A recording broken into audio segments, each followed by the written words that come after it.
ములక్కాడ టమాటా కర్రీ తయారు చేసే విధానం. ముందుగా పాన్లో ఆయిల్ వేసి కట్ చేసిన ఉల్లిపాయ, టమాటా, కరివేపాకు, ఆవాలు, జీలకర్ర వేసి ఫ్రై చేయాలి. ఇలా ఫ్రై చేసిన తర్వాత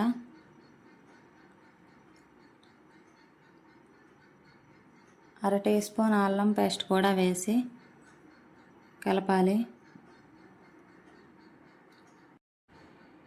ముందుగా ఉడికించుకున్న ములక్కాడలు అయితే ఇందులో వేసుకోవాలి.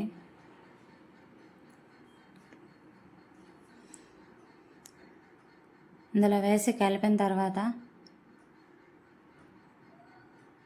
కొంచెం పసుపు, రుచికి సరిపడా సాల్ట్, రుచికి సరిపడా కారం వేసి ఫ్రై చేయాలి.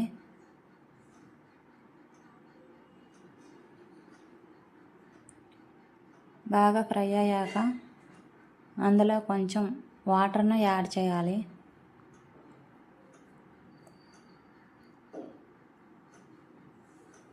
ఒక 10-15 నిమిషాల వరకు ఉడికించుకోవాలి. దగ్గరగా అవుతుంది. ఈ విధంగా ములక్కాడ టమాటా కర్రీని తయారు చేయవచ్చు.